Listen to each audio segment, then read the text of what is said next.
ലൂക്കോസ് എഴുതിയ സുവിശേഷം അധ്യായം 12. അതിനിടെ പുരുഷാരം തമ്മിൽ ചവിട്ടുവാൻ തക്കവണ്ണം ആയിരമായി തിങ്ങിക്കൂടിയപ്പോൾ അവൻ ആദ്യം ശിഷ്യന്മാരോട് പറഞ്ഞു തുടങ്ങിയത്, പരീശന്മാരുടെ പുളിച്ച മാവായ കപടഭക്തി സൂക്ഷിച്ചുകൊള്ളുവിൻ. മൂടിവെച്ചത് ഒന്നും വെളിച്ചത്ത് വരാതെയും ഗൂഢമായത് ഒന്നും അറിയാതെയും ഇരിക്കയില്ല. ആകയാൽ നിങ്ങൾ ഇരുട്ടത്തു പറഞ്ഞത് എല്ലാം വെളിച്ചത്ത് കേൾക്കും. അറകളിൽ വെച്ച് ചെവിയിൽ മന്ത്രിച്ചത് പുരമുകളിൽ ഘോഷിക്കും. എന്നാൽ എൻ്റെ സ്നേഹിതന്മാരായ നിങ്ങളോട് ഞാൻ പറയുന്നത്, ദേഹത്തെ കൊന്നിട്ട് പിന്നെ അധികമായി ഒന്നും ചെയ്യുവാൻ കഴിയാത്തവരെ ഭയപ്പെടേണ്ട. ആരെ ഭയപ്പെടേണം എന്ന് ഞാൻ നിങ്ങൾക്ക് കാണിച്ചു തരാം. കൊന്നിട്ട് നരകത്തിൽ തള്ളിക്കളവാൻ അധികാരമുള്ളവനെ ഭയപ്പെടുവിൻ. അതെ, അവനെ ഭയപ്പെടുവിൻ എന്ന് ഞാൻ നിങ്ങളോട് പറയുന്നു. 2 കാശിന് 5 കുരികിലിനെ വിൽക്കുന്നില്ലയോ? അവയിൽ ഒന്നിനെ പോലും ദൈവം മറന്നുപോകുന്നില്ല. നിങ്ങളുടെ തലയിലെ മുടി പോലും എല്ലാം എണ്ണിയിരിക്കുന്നു. ആകയാൽ ഭയപ്പെടേണ്ട. ഏറിയ കുരികിലിനേക്കാളും നിങ്ങൾ വിശേഷതയുള്ളവർ. മനുഷ്യരുടെ മുമ്പിൽ ആരെങ്കിലും എന്നെ ഏറ്റുപറഞ്ഞാൽ അവനെ മനുഷ്യപുത്രനും ദൈവദൂതന്മാരുടെ മുമ്പാകെ ഏറ്റുപറയും.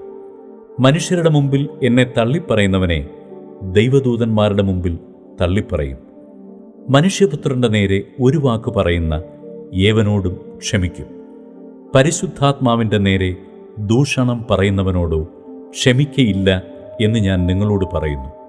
എന്നാൽ നിങ്ങളെ പള്ളികൾക്കും കോയ്മകൾക്കും അധികാരങ്ങൾക്കും മുമ്പിൽ കൊണ്ടുപോകുമ്പോൾ എങ്ങനെയോ എന്തോ പ്രതിവാദിക്കേണ്ടു, എന്തു പറയേണ്ടു എന്ന് വിചാരപ്പെടേണ്ട. പറയേണ്ടത് പരിശുദ്ധാത്മാവ് ആ നാഴികയിൽ തന്നെ നിങ്ങളെ പഠിപ്പിക്കും. പുരുഷാരത്തിൽ ഒരുത്തൻ അവനോട്, ഗുരു, ഞാനുമായി അവകാശം പകുതി ചെയ്യുവാൻ എൻ്റെ സഹോദരനോട് കൽപ്പിച്ചാലും എന്നു പറഞ്ഞു. അവനോട് അവൻ, മനുഷ്യ, എന്നെ നിങ്ങൾക്ക് ന്യായകർത്താവോ പങ്കിടുന്നവനോ ആക്കിയത് ആരെന്ന് ചോദിച്ചു. പിന്നെ അവരോട്, സകല ദ്രവ്യാഗ്രഹവും സൂക്ഷിച്ച് ഒഴിഞ്ഞുകൊള്ളുവിൻ. ഒരുത്തന് സമൃദ്ധി ഉണ്ടായാലും അവൻ്റെ വസ്തുവകയല്ല അവൻ്റെ ജീവന് ആധാരമായിരിക്കുന്നത് എന്നു പറഞ്ഞു. ഒരു ഉപമയും അവരോട് പറഞ്ഞത്, ധനവാനായൊരു മനുഷ്യൻ്റെ ഭൂമി നന്നായി വിളഞ്ഞു. അപ്പോൾ അവൻ, ഞാൻ എന്തു ചെയ്യേണ്ടു? എൻ്റെ വിളവ് കൂട്ടിവെപ്പാൻ സ്ഥലം പോരാ എന്ന് ഉള്ളിൽ വിചാരിച്ചു. പിന്നെ അവൻ പറഞ്ഞത്, ഞാൻ ഇത് ചെയ്യും.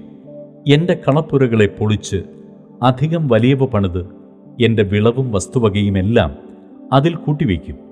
എന്നിട്ട് എന്നോട് തന്നെ, നിനക്ക് ഏറിയ ആണ്ടുകൾക്ക് മതിയായ അനവധി വസ്തുവക സ്വരൂപിച്ചു വച്ചിരിക്കുന്നു.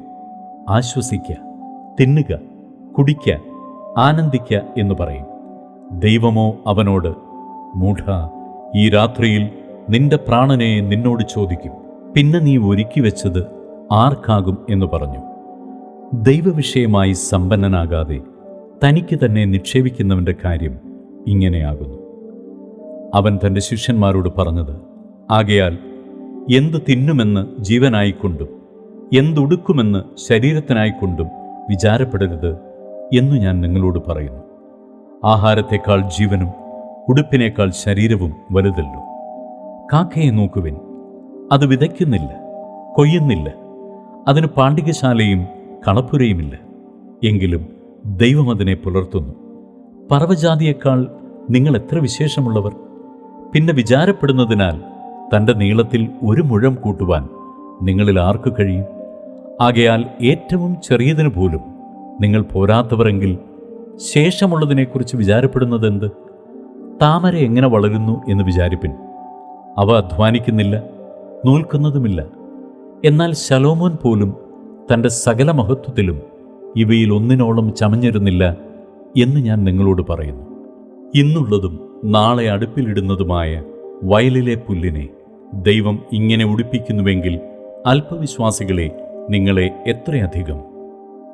എന്തു തിന്നും എന്തു കുടിക്കും എന്ന് നിങ്ങൾ ചിന്തിച്ച് ചഞ്ചലപ്പെടരുത്.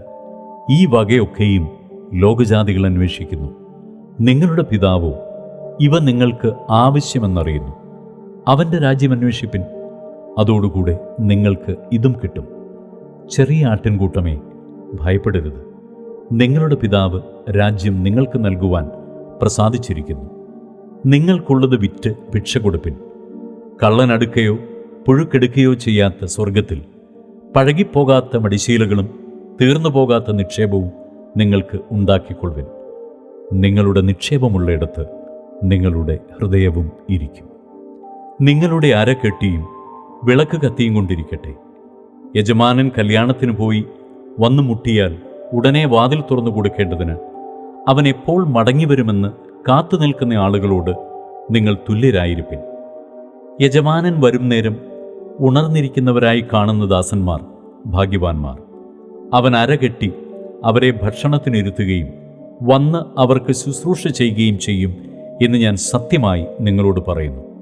അവൻ 2-ാം യാമത്തിൽ വന്നാലും 3-ാമതിൽ വന്നാലും അങ്ങനെ കണ്ടുവെങ്കിൽ അവർ ഭാഗ്യവാന്മാർ. കള്ളൻ ഇന്ന നാഴികയ്ക്ക് വരുന്നുവെന്ന് വീട്ടുടയവൻ അറിഞ്ഞിരുന്നുവെങ്കിൽ അവൻ ഉണർന്നിരുന്ന് തൻ്റെ വീട് തുറപ്പാൻ സമ്മതിക്കയില്ല എന്നറിവിൻ. നനയാത്ത നാഴികയിൽ മനുഷ്യപുത്രൻ വരുന്നതുകൊണ്ട് നിങ്ങളും ഒരുങ്ങിയിരിപ്പിൻ. കർത്താവേ, ഈ ഉപമ പറയുന്നത് ഞങ്ങളോടോ എല്ലാവരോടും കൂടെയോ എന്ന് പത്രോസ് ചോദിച്ചതിന് കർത്താവ് പറഞ്ഞത്, തക്ക സമയത്ത് ആഹാരവീതം കൊടുക്കേണ്ടതിന് യജമാനൻ തൻ്റെ വേലക്കാരുടെ മേലാക്കുന്ന വിശ്വസ്തനും ബുദ്ധിമാനുമായ ഗൃഹവിചാരകൻ ആർ? യജമാനൻ വരുമ്പോൾ അങ്ങനെ ചെയ്തു കാണുന്ന ദാസൻ ഭാഗ്യവാൻ. അവൻ തനിക്കുള്ള സകലത്തിനും അവനെ വിചാരകനാക്കി വയ്ക്കും എന്ന് ഞാൻ സത്യമായിട്ട് നിങ്ങളോട് പറയുന്നു. എന്നാൽ ദാസൻ യജമാനൻ താമസിച്ചേ വരികയുള്ളൂ എന്ന് ഹൃദയത്തിൽ പറഞ്ഞ് ബാല്യക്കാരെയും ബാല്യക്കാരത്തികളെയും തല്ലുവാനും തിന്നുകുടിച്ചു മതിപ്പാനും തുടങ്ങിയാൽ അവൻ നോക്കിയിരിക്കാത്ത നാളിലും അറിയാത്ത നാഴികയിലും ആ ദാസന്റെ യജമാനൻ വന്ന് അവനെ ദണ്ഡിപ്പിക്കുകയും അവന് അവിശ്വാസികളോടുകൂടെ പങ്കു കൽപ്പിക്കുകയും ചെയ്യും. യജമാനന്റെ ഇഷ്ടമറിഞ്ഞിട്ട് ഒരുങ്ങാതെയും അവൻ്റെ ഇഷ്ടം ചെയ്യാതെയും ഇരിക്കുന്ന ദാസന് വളരെ അടികൊള്ളും. അറിയാതെ കണ്ട് അടിക്ക് യോഗ്യമായത് ചെയ്തവനോ കുറേ അടികൊള്ളും. വളരെ ലഭിച്ചവനോട് വളരെ ആവശ്യപ്പെടും. അധികമേറ്റുവാങ്ങിയവനോട് അധികം ചോദിക്കും. ഭൂമിയിൽ തീയിടുവാൻ ഞാൻ വന്നിരിക്കുന്നു. അത് ഇപ്പോഴേ കത്തിയെങ്കിൽ കൊള്ളായിരുന്നു എന്നല്ലാതെ ഞാൻ മറ്റെന്തിച്ഛിക്കേണ്ടു? എങ്കിലും എനിക്കൊരു സ്നാനമേൽപ്പാനുണ്ട്. അത് കഴിയുവോളം ഞാൻ എത്ര ഞെരുങ്ങുന്നു. ഭൂമിയിൽ സമാധാനം നൽകുവാൻ ഞാൻ വന്നിരിക്കുന്നു എന്ന് തോന്നുന്നുവോ? അല്ലല്ല, ഛിദ്രം വരുത്തുവാനത്രേ എന്ന് ഞാൻ നിങ്ങളോട് പറയുന്നു. ഇനിമേൽ ഒരു വീട്ടിൽ 20 മൂവരും 3 20 ഇങ്ങനെ 5 പേർ തമ്മിൽ ഛിദ്രിച്ചിരിക്കും. അപ്പൻ മകനോടും മകൻ അപ്പനോടും അമ്മ മകളോടും മകൾ അമ്മയോടും അമ്മാവിയമ്മ മരുമകളോടും മരുമകൾ അമ്മാവിയമ്മയോടും ഛിദ്രിച്ചിരിക്കും. പിന്നെ അവൻ പുരുഷാരത്തോട് പറഞ്ഞത്, പടിഞ്ഞാറ് നിന്ന് മേഘം പൊങ്ങുന്നത് കാണുമ്പോൾ പെരുമഴ വരുന്നു എന്ന് നിങ്ങൾ ഉടനെ പറയുന്നു. അങ്ങനെ സംഭവിക്കുകയും ചെയ്യുന്നു. തെക്കൻ കാറ്റ് ഊതുന്നത് കണ്ടാലോ അത്യുഷ്ണമുണ്ടാകുമെന്ന് പറയുന്നു. അത് സംഭവിക്കുകയും ചെയ്യുന്നു. കപടഭക്തിക്കാരെ, ഭൂമിയുടെയും ആകാശത്തിൻ്റെയും ഭാവത്തെ വിവേചിപ്പാൻ നിങ്ങൾക്കറിയാം. എന്നാൽ ഈ കാലത്തെ വിവേചിപ്പാൻ അറിയാത്തതെങ്ങനെ? ന്യായമായത് എന്തെന്ന് നിങ്ങൾ സ്വയമായി വിധിക്കാത്തതുമെന്ത്? പ്രതിയോഗിയോടുകൂടെ അധികാരിയുടെ അടുക്കൽ പോകുമ്പോൾ വഴിയിൽ വെച്ച് അവനോട് നിരന്നുകൊള്ളുവാൻ ശ്രമിക്കുക. അല്ലാഞ്ഞാൽ അവൻ നിന്നെ ന്യായാധിപന്റെ മുമ്പിൽ ഇഴച്ചു കൊണ്ടുപോകുകയും ന്യായാധിപൻ നിന്നെ കോൽക്കാരൻ്റെ പക്കൽ ഏൽപ്പിക്കുകയും കോൽക്കാരൻ തടവിലാക്കുകയും ചെയ്യും. ഒടുക്കത്തെ കാശ് പോലും കൊടുത്തു തീരുവോളം നീ അവിടെ നിന്ന് പുറത്തു വരികയില്ല എന്ന് ഞാൻ നിന്നോട് പറയുന്നു.